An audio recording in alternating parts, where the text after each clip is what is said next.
Hi, once again. We're going to be discussing training in organizations this morning. And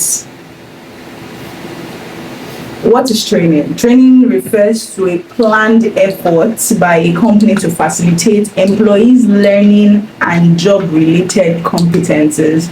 So, an organization plans efforts so that their employees can learn job-related competencies. These are it's like just improving employees on the job basically.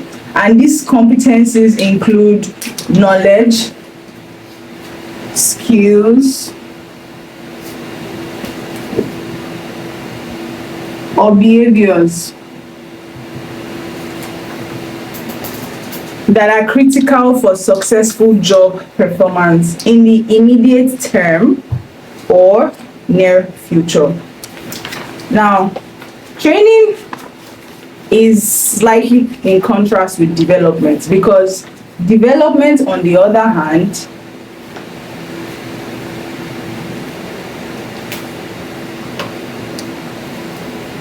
is training that provides employees with competencies for anticipated future jobs and roles.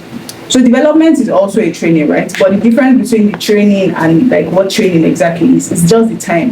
When training is happening, it's for current job roles and then future. But when development is going on, when there's development organized or development training organized in a company, it's so that the employees are provided with competencies for anticipated future jobs and roles. They're not talking about the now at all.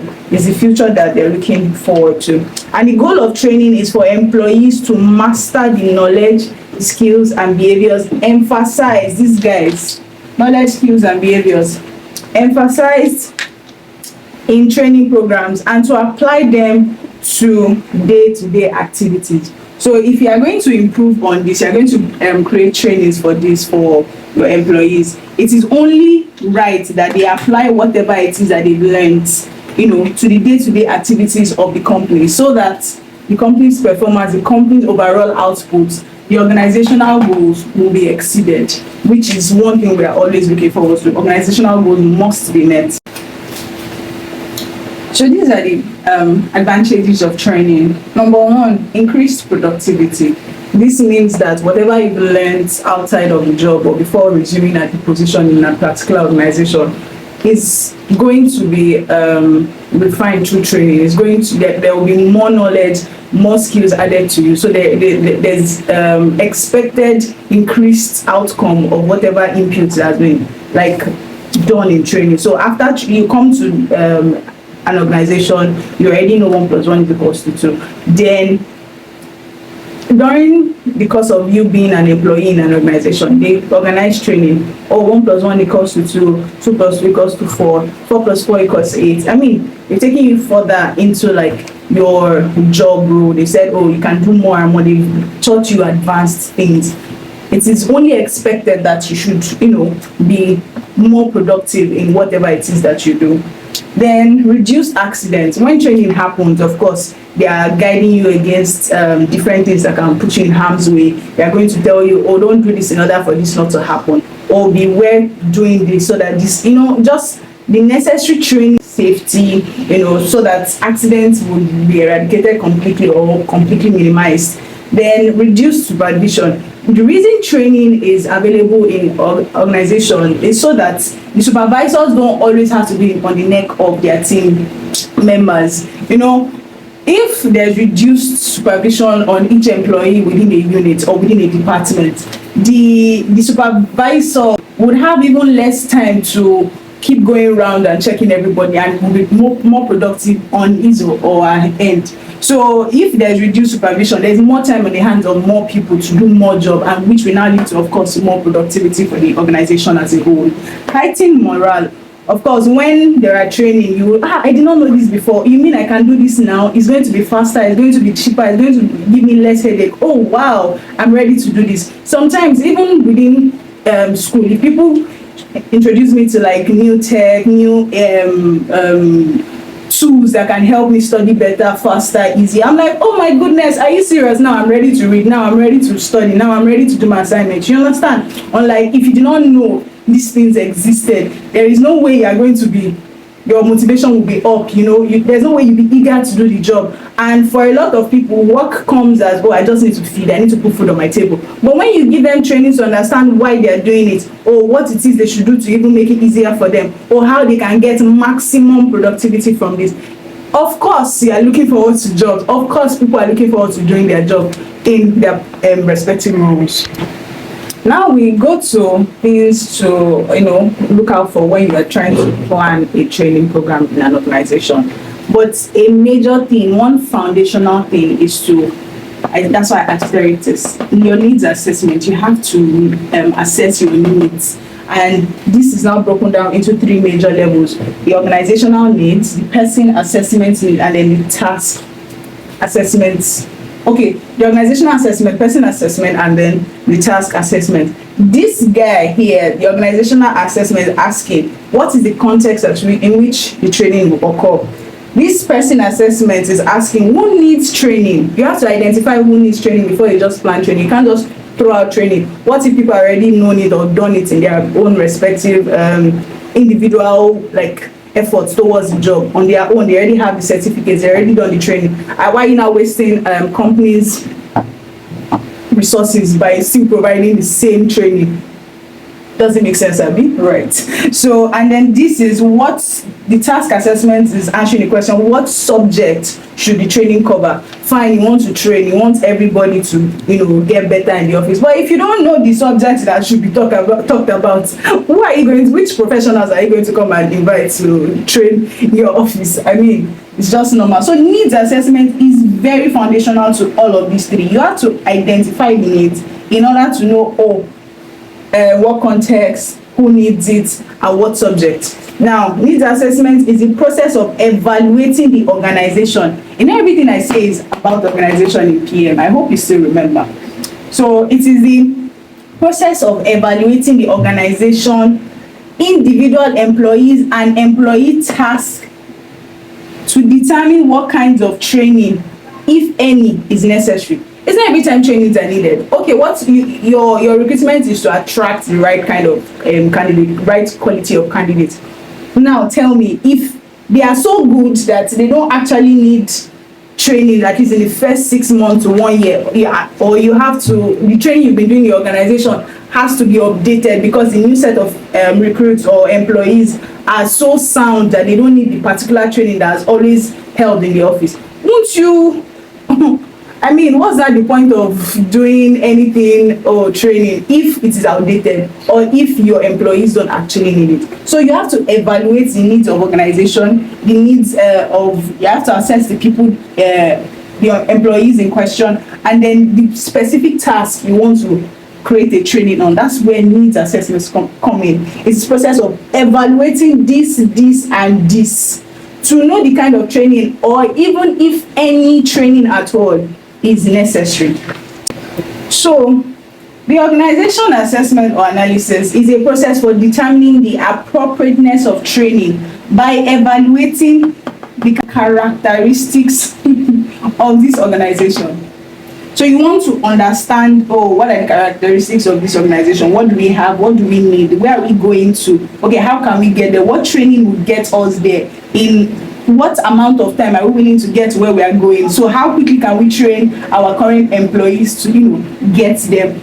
The organization analysis looks at training in light of the organization strategy, which I mentioned, resources available for training. Do we have the budget, the capacity to, provide this training? It's not just training or invite professionals. What of sending outside the country, sending outside the continent for major training that can drive the company forward?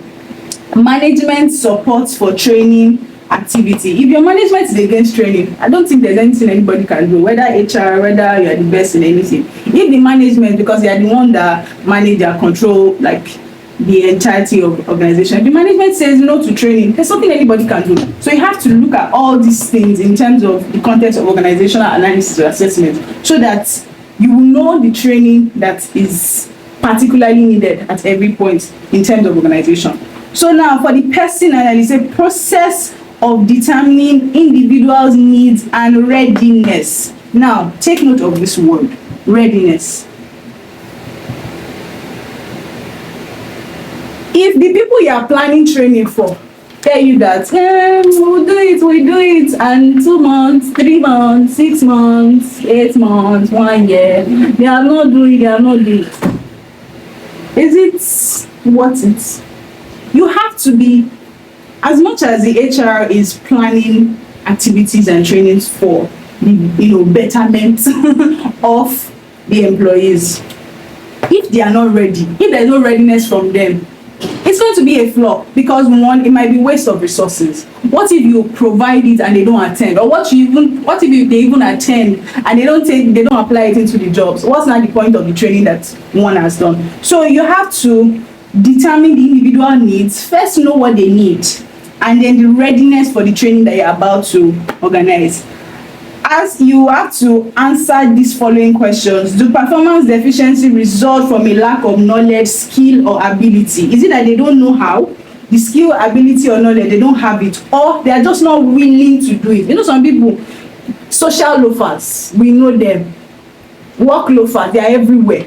Some people, they know it, but to do it, you have to talk and talk and talk and talk, drive, motivate, do all of it. And some people, they just need minimum supervision, and they're already on their toes. So is it from a lack of knowledge, skills, and abilities to do this, carry out this task, or it is just they don't want to do it? You have to answer that question. Then who needs the training? Is it so and so staff? Is it that staff? Oh, this one that just came in, or people that have been on the job for 20 years? Oh, do we need to, the older employees that we have, do we need to introduce them or expose them more into tech activities so that they are faster in doing their work, and it's not just paperwork? Do you understand? And then, are these employees ready for training?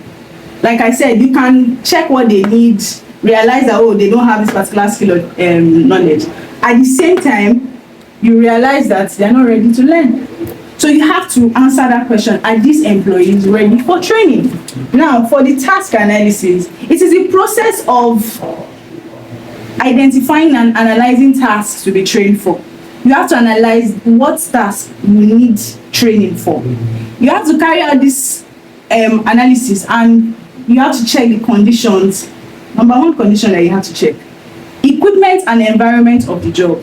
You want to carry out training, you'll need big machineries, and you know that your company is just 2 by 2, just one square. How will you now train them? You have to think of this. Do you have to rent a hall? Do you have to get an external venue? Do you have to partner with even a bigger company that you know that your employees can stay, like, okay, this is going to be a collaboration, so they can also benefit from this training, and you just pay amount of money? All these have to be put into consideration.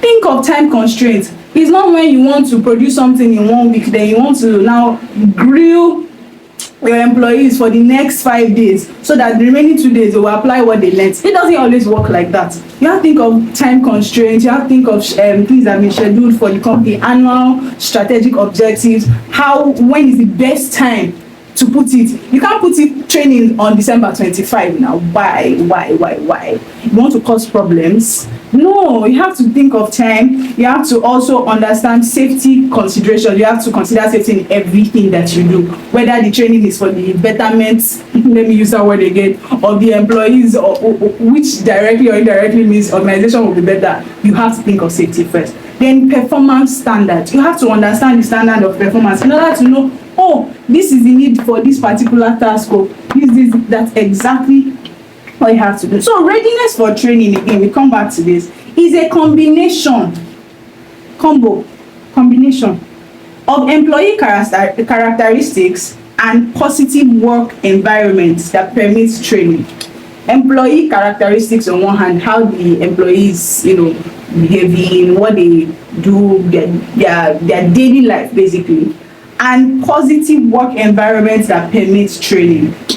So if the employee is ready to train, like ready for training, they are eager, they are motivated, they are always asking, and the work environment is not positive for training, can't meet in the middle. So And if the work environment is ready, is positive for training, but the employee is not ready to train, there's something you can do. So those two have to go hand in hand. The characteristics of an employee and the positive work environment that permits, that allows training. The necessary employee characteristics are ability to learn the subject matter, favorable attitude towards the learning. We're talking about readiness here. Can you hear? Favorable attitude towards the learning, not the one towards the training. Not the one they'll say, okay, in 2 weeks time, so and so they are coming to do this training, blah blah blah. And then the first attitude of an employee is, that one is even too much.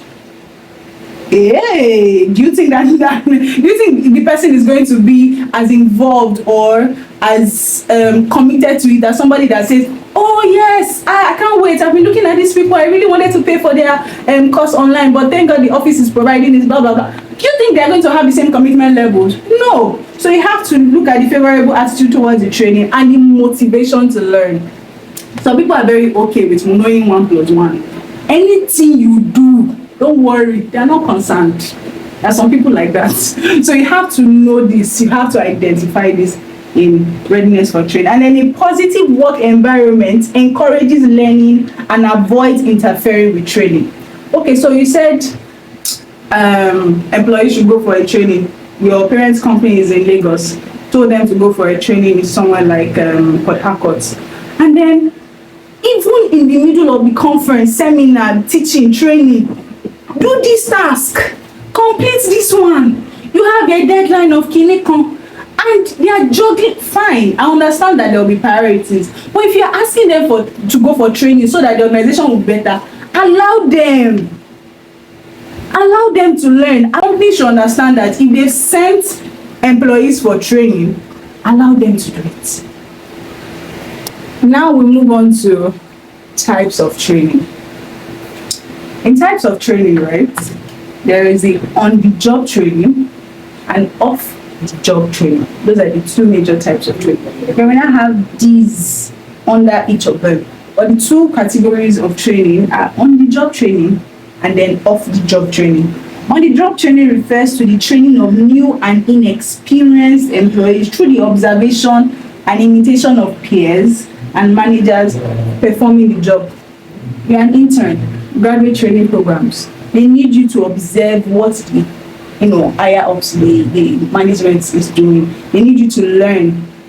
That is on the job training. It's mostly for inexperienced and new recruits. While off the job training is a training which employees are sent to acquire more skills and competencies at training centers outside of the work environment. Remember my example of parents company in Lagos sending their employees to like Port Harcourt, even the UK, London, US for training. Do you hear of some organizations that can do it, that can afford it? They don't waste time, they do it. So this is to enhance skills. This is to improve your performance, to improve what you know on the job. This one is for you to understand the job properly because you're a new person, a new employee, you're just newly recruited. So you can see the major difference between the two of them. Now, under the on-the-job training, we have coaching. Coaching is one-on-one. It's a one-on-one training, and it helps to quickly identify the weak areas and tries to focus on them. They are trying to identify the weak areas as quickly as possible, so you focus on them and you improve it for that new employee or for that employee that is undergoing the training. It also offers the benefit of transferring things learned in theory to practice. All these principles of psychology that we are learning the theory. By the time we are new intakes into organizations, we are new recruits, we are new employees, we have to be able to transfer all this theory we are learning into applied instances, into applied circumstances. So we have to apply whatever that we have learned. We have to, the application of our theory, this is where it's most likely occurs. That's coaching. Then for mentoring, I'm sure some of us understand the definition of mentoring, but now here it focuses on attitude development. Or your attitude towards the customers, towards investors, towards stakeholders, key stakeholders of the organization. And it is conducted for management level employees. Your attitude is what helps. You are managing an employee, you are managing the relationship between people. So people at work. So you don't want bad blood between your employees. So this is for mostly for management level employees. Mentoring is done by someone inside the company, and it is a one-on-one interaction as well. It helps in identifying weakness and focus on the area that needs improvement, just like coaching. But now coaching is more for new intakes, while mentoring is for management level. These are like first level. These guys here, they might have been in the organization, but now they are entering managerial roles. So this is what works for them and how to train them. Then job rotation. There was a reference made to crop rotation in agri. It is the process of training employees by rotating them through a series of related jobs. You might come in for copywriting as maybe a marketing in the marketing department, and then they just rotate you. They might not put you somewhere far, but they might put you in ads, they might put you something close, but you are just still around your department, but you are learning the different aspects of your job, of your unit or department, so that the overall picture will make more sense to you. This helps. This opens the mind of a lot of employees, because you might even find out that you do better in one than the other, and then it helps your career growth or progression in the long run. And rotation makes a person well acquainted with different jobs, and also alleviates boredom and allows develop rapport with a number of people. It helps in relationship management. If you are always just working with only copywriters, you might not know the other people in your unit or department. You might not know other people within the organization. You might not talk to them frequently. But when there is job rotation, you have more relationships with people. You can, it can even help if you are bored of doing your own thing. It can help with, there's this thing is exciting, I have to learn something new. This guy does it. Job rotation does that. Then we have the job instruction training. This one is structured, right? It is step by step, it is structured. And because a qualified trainer is involved, and this qualified trainer prepares training with an overview of the job, its purpose, and the results they are looking for. It also demonstrates the task or the skills to the training. That's this professional trainer. Allows the trainee to show demonstration on his or her own. I've taught you this. Okay, come and do this. Come and handle this. I've taught you how to. I've shown you how to handle customers amongst different experiences or circumstances. All right, now this customer is here. Come and show me. Let me see what you're capable of doing, how you can handle this. And then it now follows up on feedback and help. So everything, you need a feedback to know if there was progress, if there was change, if your training actually was impactful. Now, going to off-the-job training. These ones are outside, mostly out of the organization. This is within the organization. First is the vestibule training. The workers are trained in a prototype environment on specific jobs in a special part of the organization. So you see things like, this is more or less like simulation, where there is an attempt to create the actual working condition. You are trying to create a similar working condition that looks very real, that feels, in short, everything is in simulation with the actual working condition. So I'll check maybe FBI agent, naval SEALs, all those guys that they do simulate, they are in battlefields in just a room or a building, but not on actual battlefield. But then they can be shot, they can be hit. Do you understand? So they are creating a simulation. That's what vestibule training does. After training workers in such condition, the trained workers may be able to put on similar jobs in the actual workshop. Engineers, for example, you can build prototypes, and then in the actual organization or the plant or the factory, you go on to now make the main machine that you already did a prototype of. So it enables the workers to secure training, the best methods to work, and to get rid of initial nervousness, so that you are not stuck at the battleground. You have to do a lot of trainings that look like actual battleground. You understand? So you that first, there's a feeling of, I've done this before, I've been here before. That way you'll be able to navigate properly the actual situation that needs the training you've gotten. Now, management games. These are properly designed games, help to ingrain thinking habits. Now, you're taught your feelings, your emotions, your actions, your behaviors are all intertwined. And in order to change a lot of actions, you have to change your thinking, you have to change habits. So it's not just, oh, I want to do this today, and then you start. You have to consciously think about it. So now this one focuses on that aspect. They are going deeper than just, oh, what you can see and do, what you can replicate, what you can observe and do. Now you're thinking of ingraining specific thinking habits, analytical, logical, reasoning capabilities, importance of teamwork, time management, communication and leadership capabilities. All these capabilities are not, they are mental processes. They are not things that you can just see and do. You can see and grab. You have to, there's a method for teaching these management games in terms of, it's not physical. It has to do with mindset. It has to do with mental elasticity training. So these guys, thinking, analytical thinking, logical thinking, reasoning capabilities, making right decision, you know, with a complete picture of whatever information you are using towards making that decision. It is great that that is what they are focused on. They are not now focused on, oh, see and do.